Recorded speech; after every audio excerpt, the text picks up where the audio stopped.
మత్తయి సువార్త 2వ అధ్యాయం 10వ వచనం చదువుతున్నాం. వారు ఆ నక్షత్రమును చూచి అత్యానంద భరితులై ఇంటిలోనికి వచ్చి తల్లి అయిన మరియను ఆ శిశువును చూచి సాగిలపడి ఆయనను పూజించి తమ పెట్టెలు విప్పి బంగారం, సాంబ్రాణి, బోళమును కానుకలుగా ఆయనకు సమర్పించిరి. చాలా జాగ్రత్తగా విందాం. జ్ఞానులు యేసుక్రీస్తుకు సమర్పించినది ఇప్పుడు మనం చదువుకున్నాం. ఈ లోకంలో ఉన్న ప్రతి మనిషి దేవుని దగ్గరికి వచ్చేటప్పుడు ఏదో ఒకటి సమర్పించాలి అనేది మానవ హృదయంలో మొట్టమొదటి నుంచి ఉన్న ఆలోచన. ఏ దేశం వాళ్ళైనా, ఏ ప్రాంతం వాళ్ళైనా, ఏ జాతి వాళ్ళైనా, ఏ మతం వాళ్ళైనా దేవుడు అనే పదం వాళ్ళ హృదయంలోకి వచ్చినప్పుడు, దేవుని దగ్గరికి వెళుతున్నాం అనే భావన కలిగినప్పుడు ఏదో ఒకటి సమర్పించుకోవాలి అనేది మానవ హృదయంలో మొదటి నుంచి ఉన్న ఆలోచన. ఇది ప్రతి మతంలోనూ ఉంటుంది, ప్రతి జాతిలో, ప్రతి వర్గంలో ఎక్కడ చూసినా సరే ఇది ఉంటుంది. అయితే దేవునికి మనం ఏమి అర్పించాలి, ఏమి అర్పిస్తే దేవుడు సంతోషిస్తాడు?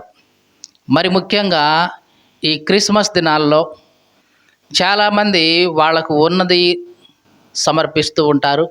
కొంతమంది లేకపోయినా అప్పు చేసి కూడా సమర్పించుకునే వాళ్ళు ఉన్నారు. ఎందుకంటే కొంతమంది చర్చెస్లో ఎట్లా ఉంటుందంటే ఇంటికి ఇంత అని కంపల్సరిగా వేస్తారు. అది వాళ్ళకి ఇబ్బంది అవుతుందా, భారం అవుతుందా, ఇవన్నీ పట్టించుకోరు కొంతమంది. అందరూ కడుతున్నారు కాబట్టి మీరు కూడా కట్టాలి, అందరూ ఇవ్వాలి కాబట్టి మీరు కూడా ఇవ్వాలి. ఇట్లాగా కొంతమంది ఇష్టపూర్వకంగా ఇచ్చేవాళ్ళు, కొంతమంది ఇబ్బంది పడుతూ ఇచ్చేవాళ్ళు, కొంతమంది మొహమాట పడుతూ ఇచ్చేవాళ్ళు. ఇట్లాగా దేవునికి సమర్పించుకునే రకాలు ఇన్ని విధాలుగా ఉంటాయి. అయితే అసలు దేవునికి ఎటువంటిది సమర్పించాలి, ఏది సమర్పిస్తే దేవుడు సంతోషిస్తాడు, ఇది ఈ రాత్రికాల సమయంలో మనం కొద్దిగా ఆలోచన చేద్దాం. ఇప్పుడు మనం చదువుకున్న వాక్య భాగంలోనికి వస్తున్నాం. జ్ఞానులు చేసిన పని, వారు ఆ నక్షత్రాన్ని వెంబడించారు. ఆ నక్షత్రం యేసుక్రీస్తు ఉన్న ఇంటి మీదకి వారిని తీసుకెళ్ళింది. వాళ్ళు ఆ ఇంటిలోనికి వెళ్ళారు. ఎక్కడికి వెళ్ళారు? మొదటిగా ఇంటిలోనికి వెళ్ళారు. ఇంటి లోపల ఎవరున్నారు? యేసుక్రీస్తు ఉన్నాడు. యేసుక్రీస్తుకి ఎదురుగా వెళ్ళారు వాళ్ళు. యేసుక్రీస్తును దర్శించుకున్నారు. ఆ దర్శించుకున్న తర్వాత వాళ్ళు ఏం చేశారో చదువుతున్నాం. తల్లి అయిన మరియను ఆ శిశువును చూసి సాగిలపడ్డారు, ఆయనను పూజించారు. జాగ్రత్తగా చూడండి. వీళ్ళు మొదట చేసింది ఏమిటి? సాగిలపడ్డారు, ఆయనను ముందు పూజించారు, తర్వాతే అర్పణలు అర్పించారు. అంటే సాగిలపడటం అనే మాట మనకి ఇక్కడ ఎట్లా కనిపిస్తుందంటే తమ్మును తాము అర్పించుకోవడం. కాబట్టి మన అర్పణ దేవుడు అంగీకరించాలంటే ముందు మనలను మనం అంగీకరించాలి దేవుడు. ఈ జ్ఞానులను కూడా ఇట్లాగే ఇప్పుడు మనం చదువుకున్నాం. ముందు వాళ్ళు ఏం చేశారు? యేసుక్రీస్తు దగ్గరికి వచ్చి సాగిలపడ్డారు, ఆయన్ను పూజించారు. ఎప్పుడైతే వాళ్ళు సాగిలపడి ఆయన్ను పూజించారో వాళ్ళని దేవుడు అంగీకరించాడు. మీకు అర్థమైందండి? నిజంగా నువ్వు దేవుని సన్నిధికి వచ్చి ఆయన ముందు సాగిలపడి ఆయన్ను పూజించి నీవు ఆయనకు అర్పించుకుంటే దేవుడు నిన్ను అంగీకరిస్తాడు. తర్వాత నీవు ఇచ్చేది ఏదైనా సరే దేవుడు అంగీకరిస్తాడు. అలా కాకుండా నేను దేవుని సన్నిధికి రానండి, ఆయన ముందు సాగిలపడినండి, ఆయన దగ్గరికే రానండి, కానీ ఇదిగో దేవునికి నేను ఎంత కావాలంటే అంత ఇస్తానండి అని నువ్వు ఇట్లా ఇచ్చేస్తే దేవుడు ఎట్టి పరిస్థితుల్లో దాన్ని అంగీకరించడు. దానికి ఉదాహరణ కయీనే. దేవుడు ముందు కయీని అంగీకరించలేదు, అతని అర్పణ కూడా దేవుడు అంగీకరించలేదు. మంచిదే కదా, పొలం పంటలో తెచ్చాడు కదా, అయినా సరే ముందు అతని హృదయం అతను దేవుని ముందు సరిగ్గా ఉండాలి. అప్పుడు అతనిచ్చే అర్పణ దేవునికి అంగీకారంగా ఉంటుంది. అప్పుడు ప్రతిఫలం కూడా దొరుకుతుంది. మీకు అర్థమైందా? చాలా సంఘాల్లో జరిగేది ఏమిటంటే పాపం వాళ్ళు అప్పు చేసో ఇబ్బంది పడో ఏదో రకంగా అందరితో పాటు ఇచ్చేస్తారు. కానీ దానికి ప్రతిఫలంగా ఏమీ దొరకదు. ఎందుకు దొరకడం లేదంటే కారణం ఇదే. వాళ్ళ హృదయం ముందు వాళ్ళ దేవునికి అంగీకారంగా లేదు, వాళ్ళ జీవితం దేవునికి అంగీకారంగా లేదు. అందుకని ఆ ఇచ్చిన అర్పణ ఆ సేవకుడు అంగీకరించాడేమో కానీ పైన ఉన్న దేవుడైతే అంగీకరించలేదు. కాబట్టి పైన ఉన్న దేవుని దగ్గర నుంచి వాళ్ళకి ఏ ప్రతిఫలం రాలేదు, అట్లాగే ఉన్నారు. ఈ మాటలు వింటున్న ప్రియ సహోదరి సహోదరుడా, నీవు దేవుని ముందు అంగీకరింపబడాలి. తర్వాత నువ్వు ఇచ్చే అర్పణ ఏదైనా సరే, నీవు దేవుడు నిన్ను అంగీకరించాలంటే ఎట్లాంటి అర్పణ అర్పిస్తే దేవుడు అంగీకరిస్తాడు. ఇక ముందుకెళ్దాం. ఈ జ్ఞానులు చేసింది ఏంటి? వాళ్ళు ఆయన్ను సాగిలపడ్డారు, పూజించారు, పెట్టెలు విప్పారు. ఏం చేశారు? పెట్టెలు విప్పారు. ఏమండి, వాళ్ళలాగా నాకు పెట్టెలు లేవు కదండి, బంగారం దాచుకున్న పెట్టెలు నాకు లేవు కదండి, సాంబ్రాణి బోళం దాచుకున్న పెట్టెలు నాకు లేవు కదండి అనుకోకు. ఇక్కడ పెట్టెలు అంటే ఆత్మీయంగా నీ హృదయపు పెట్టె తెరవాలి. ఏం చేయాలి? నీ హృదయాన్ని తెరవాలి. నీ హృదయాన్ని తెరిచి నీవు ఆయనకు అర్పించడం చేయాలి. ఏమి అర్పించాలి? ఈ జ్ఞానులు ఏమి అర్పించారు చూద్దాం. బంగారం అర్పించారు, సాంబ్రాణి అర్పించారు, బోళం అర్పించారు. మొట్టమొదటిగా జ్ఞానులు ఏమి అర్పించారు? బంగారం అర్పించారు. నీవు నేను కూడా మొట్టమొదటిగా చేయాల్సింది ఇదే. అంటే బంగారం అర్పించాలండి అని అనుకోకు. బంగారం దేనికి సూచన అంటే రాజరికానికి సూచన. బంగారం దేనికి సూచన అంటున్నాం? రాజరికం, రాజు యొక్క దర్పానికి సూచనగా ఉండేది బంగారం. ఈ లోకంలో మనకి చాలాసార్లు మన దర్పం ఉంటుంది, టీవీ, హుందాతనం ఉంటుంది, నేను పలానా వాడిని. ఈ దర్పం అనేది కొన్నిసార్లు మన చదువుని బట్టి వస్తుంది, మన యొక్క స్థితిగతులను బట్టి వస్తుంది, హోదాని బట్టి వస్తుంది, తర్వాత సమాజంలో మనకున్న స్థాయిని బట్టి వస్తుంది. వీటన్నిటిని బట్టి ఏదో ఒక రకమైన దర్పం నీ జీవితంలో నీకు కలిగి ఉంటుంది. అది ఏదైతే ఉందో అది మొత్తాన్ని దేవుని ముందు నీవు అర్పించాలి. మీకు అర్థమైందా? బంగారం అర్పించడం అంటే తీసుకొచ్చి ఇంట్లో బంగారం పెట్టడం అని కాదు. రాజరికానికి నేను రాజుని, నేను ఇది అని నువ్వు చెప్పుకుంటావే లోకంలో, అదంతా కూడా దేవుని పాదాల ముందు పెట్టాలి. దేవుని ముందుకు వచ్చిన తర్వాత నీకున్న స్థితిగతులు ఏదైనా సరే ఆయన ముందు నీవు సాగిలపడాలి. ఇది చేస్తే అది నిజంగా దేవుడు అంగీకరించే అర్పణ. మీకు అర్థమైందండి? రాజరికానికి సూచన అంటే నీ హుందాతనం, నీ అధికారితనం, నీ హోదా ఇవన్నీ కూడా దేవుని ముందుకు వచ్చిన తర్వాత నథింగ్ అనుకోవాలి.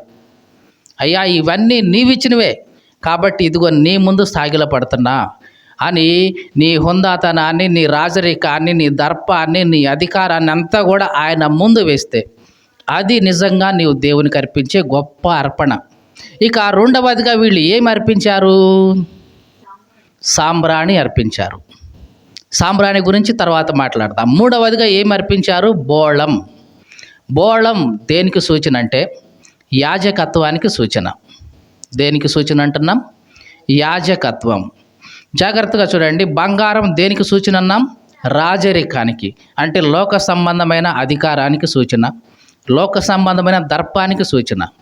మరి బోళము దేనికి సూచన అంటే యాజకత్వానికి అంటే మత సంబంధమైన ఆధిపత్యం అన్నమాట. ఇది చాలాసార్లు లోకంలో మనకి రాజు, అధికారి ఈ హోదా లేకపోయినా ఆత్మ సంబంధంగా నేను ఒక పాస్టర్ని, నేను ఒక విశ్వాసిని, నేను మంచిగా వాక్యం బోధించేవాడిని, నేను మంచిగా పాటలు పాడేవాడిని, నేను మంచిగా వాక్యం చెప్పేవాడిని, ఇట్లాంటి ఒక దర్పం నీ హృదయంలో ఉంటుంది.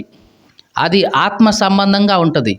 కాబట్టి ఈ మత సంబంధమైన ఆ దర్పం యాజకత్వానికి సూచన. అంటే నేను ఒక సేవకుడిని, నేను ఒక విశ్వాసిని, నేను ఒక ఆత్మ సంబంధమైన వ్యక్తిని, నాకు ఇన్ని తలాంతులు ఉన్నాయి, నేను ఒక సింగర్ని, నేను పాడగలుగుతా, నేను మంచి ప్రసంగికుడిని, ప్రసంగించగలుగుతా, ఇదిగో నేను బైబిల్ని అన్నిసార్లు చదివా ఇట్లా అనుకుంటావే, ఇదంతా కూడా మత సంబంధమైన యాజకత్వానికి సంబంధించిన దర్పం. ఇది దేవుని ముందుకు నువ్వు వచ్చిన తర్వాత ఇది కూడా ఆయనకు నువ్వు సాగిలపడాలి, అర్పించేసేయాలి. ఇట్లాంటి బోళ సంబంధమైనది ఏదైనా సరే, మత సంబంధమైనది ఏదైనా సరే, నీకున్న అహం, నీకున్న అతిశయం ఇవన్నీ కూడా దేవుని ముందు పరిచేయాలి. ఇది బోళము ఆయనకు అర్పించడం అంటే. మొట్టమొదటిగా బంగారం అంటే లోక సంబంధమైన అహం ఆధిపత్యం అంతా కూడా ఆయన ముందు పెట్టేసేయాలి. తర్వాత బోళం అంటే మత సంబంధమైన యాజకత్వానికి సంబంధించిందంతా, అంటే స్పిరిచువాలిటీకి సంబంధించింది మొత్తం ఆయన ముందు పెట్టేసి, దేవా ఇదిగో నేను ఎంత మంచిగా వాక్యం చెప్తున్నానంటే నీ కృప, కాబట్టి ఇది నీ సొంతం అని చెప్పాలి. ఇదిగో నేను ఒక మంచిగా పాటగాడిగా ఉండగలిగా అంటే ఇది నీ కృప అని ఆయనకు అర్పించాలి. అది నేను ఒక మంచి ప్రార్థనాపరుడిగా ఉన్నానంటే అది నీ కృప అని ఆయనకు అర్పించాలి. ఇట్లాగా మత సంబంధమైనది ఏ అతిశయం ఉన్నా సరే తీసుకొచ్చి ఆయన పాదాల ముందు అర్పించాలి. ఇది బోళం అర్పించడం అంటే. ఇక వాళ్ళు అర్పించిన వాటిలో మూడవ కానుక ఉంది. అదేమిటంటే సాంబ్రాణి. ఏమర్పించారు? సాంబ్రాణి. ఈ సాంబ్రాణి అనేది ఎప్పుడు వాడతారంటే మనిషి చనిపోయిన తర్వాత ఆ మనిషి యొక్క దేహం పాడవకుండా, ఇప్పుడైతే మనకి దేహంకి ఏమేం చేస్తారు, మహా అయితే ఉప్పేస్తారు, ఉప్పేసి సమాధి చేసేస్తారు. కానీ ఐగుప్తు దేశంలో ఏం చేస్తారంటే ఈ సాంబ్రాణి వాళ్ళు కేజీలు మొత్తం ఆ పెట్టెలో పెట్టేసి ఉంచేస్తారు, దానిపైన సమాధిలా కట్టేస్తారు.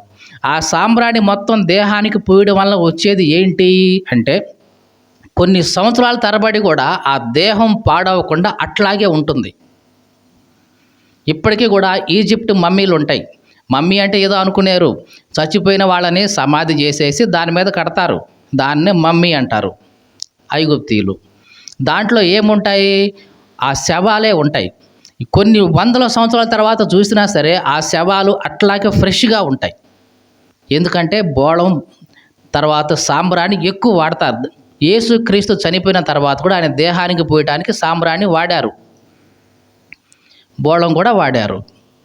ఇట్లాగా సాంబ్రాణి అనేది మానవ దేహానికి పోయడానికి వాడతారు.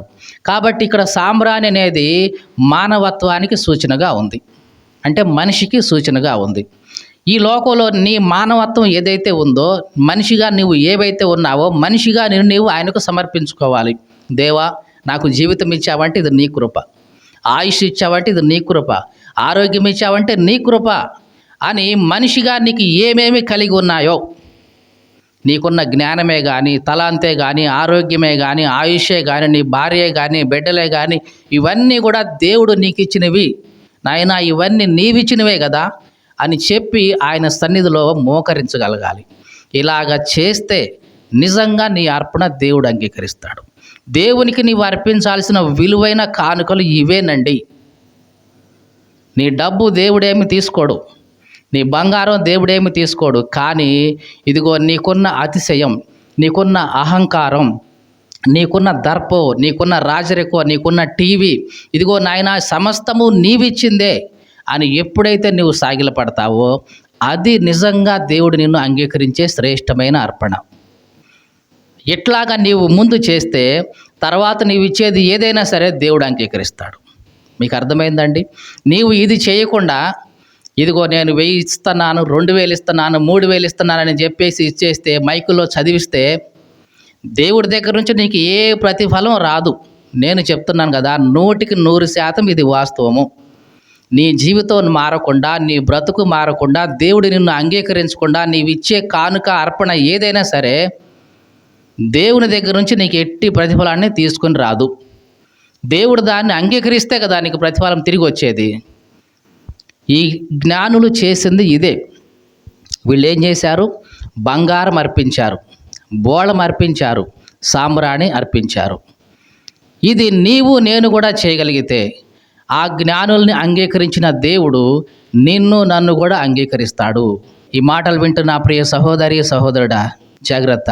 ఈ క్రిస్మస్ దినాల్లో నిజంగా దేవుని నీవు హృదయపూర్వకంగా ఆరాధించాలి అనుకుంటే, దేవునికి హృదయపూర్వకంగా నీవు సమర్పించుకోవాలి అనుకుంటే ఇదిగో ఇవి సమర్పించాల్సింది.